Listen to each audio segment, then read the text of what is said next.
What's up? Welcome to 10 Minutes Today. I'm Jake. And that's Matej. There we go. I like it. And this is your favorite thrice weekly show right here on YouTube. We come to you every single Monday, Wednesday, and Friday with brand new audio equipment. What up? Don't forget to like, comment, subscribe, share. Like us on Facebook as well. And Twitter? And Twitter. Pop. I already did that. I know, but I like my version better. Okay. Today's topic is based around the Peel District School Board. There has been strife, Matej, strife. Woo! People are upset because this is a public school board, it should be stated. Public. And school children, the Peel District School Board, I already said that. Okay. School children on Fridays who are Muslim are allowed their prayers while they're at school. So they're given a room in the school. They're given, they're doing it during their recesses by what it seems. And they're allowed to go and do their daily prayers every Friday. Sure.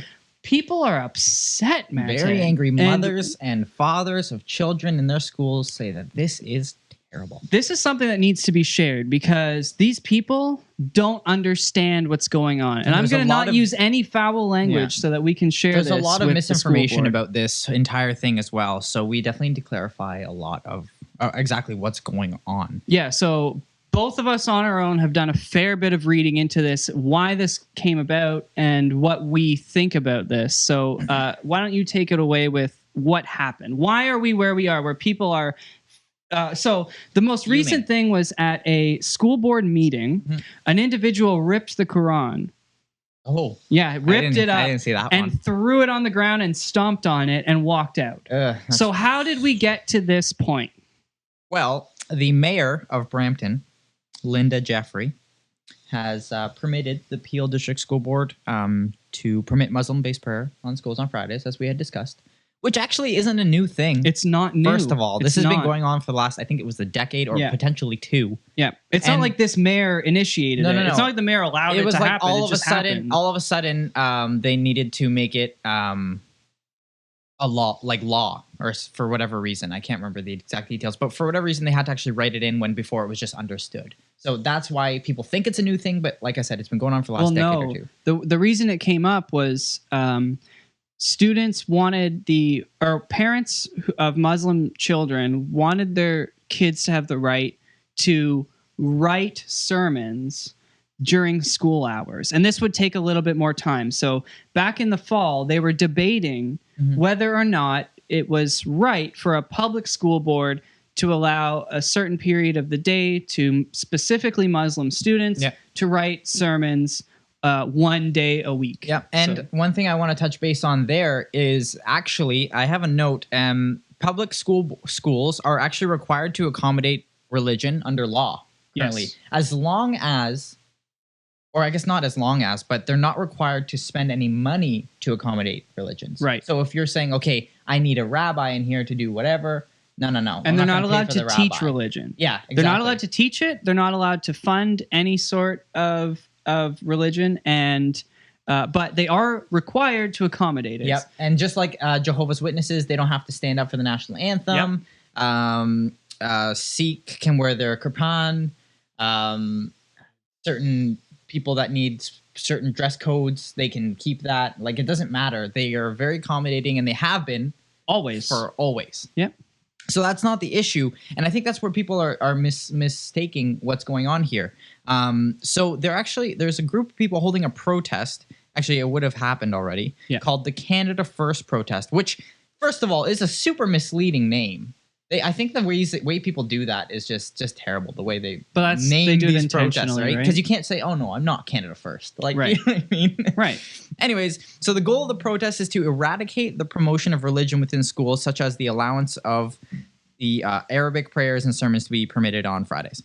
Again, though, it's not a promotion of religion. It's an accommodation of somebody who already has this religion and these things that they need to do for their religion. Yep.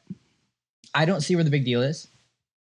Myself, how is it I don't if my son's going to school and like Susie gets to go to the gym to pray on Friday during her recess. Sure.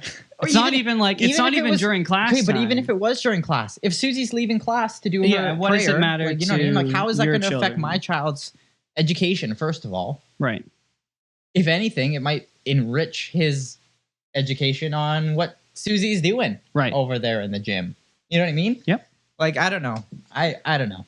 So we were talking a little bit before, and when I first read this, I read an article written by one of the people protesting, and I was like, holy shit, there's no way. There is no way. Because their argument is that they're diminishing Christians. They're not allowing Christians to go to church, and they're like during school time, but they're allowing Muslim students a place in the school that they can go and practice, and it's whatever. They go on and on. But then when you read it, it's like, no, because here's the thing.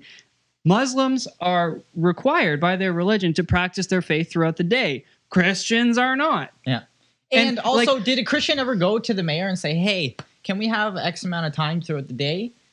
No, because you don't need it. It's not. That's what I mean. If they didn't ask, if I didn't ask to get special accommodation and somebody else asked and you said yes to them, I can't be mad that you didn't give me special accommodations. Exactly. How do you know I need special accommodations? But you don't need special accommodations if you're a Christian. And I read another who's an atheist, and it's like, yeah, but that doesn't make sense. Like, your kid doesn't require these religious accommodations. Yeah. If your teacher was going about preaching, I would be like, that's no, different. Not in a public school. But that's the way they're making it sound. Yeah. It's like, oh, these teachers, blah. These teachers don't know shit about the Quran. They're fucking white girls who like have less education than I do. They have a BA and they went to teachers college for a year or two. Yeah. And like, they don't know shit. They don't know anything about the world. They just teach third grade level stuff. That's what they're capable of teaching. I would say this is generalization, but...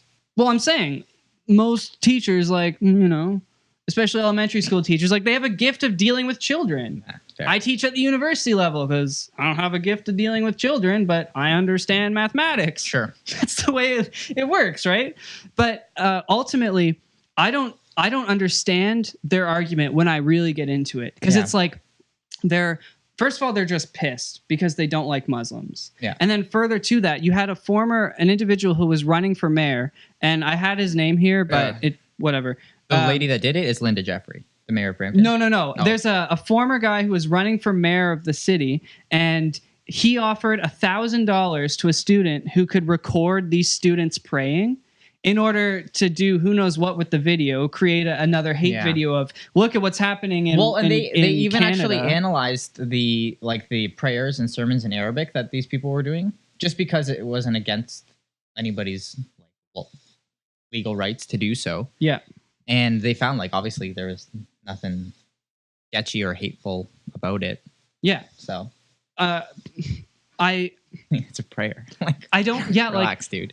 Like I said at first, I was like, oh my god, like the way the way they're viewing it is like, oh yeah, if it really was that way, hell yeah. Well, they make it seem like a Christian came up and asked for special privileges, and she was like no, and then a Hindu person came up with asked for special privileges, and she's like no, and then a Muslim person came up and she's like yeah.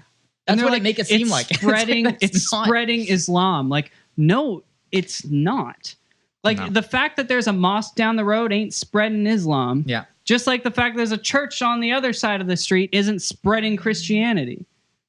You know what I mean? It doesn't work that way. If you have a Jehovah's Witness knocking on classroom doors, I'd be like, yeah, that's spreading a faith in the schools. But that's not what's happening. It's these kids who are just given permission to prayer outside of their class time. Yeah, exactly. It's ridiculous. It's absolutely ridiculous. And like I said before, they already make these sort of accommodations. They have been making these sort of accommodations for the last 2 decades. It's nothing new, and it's not going to change.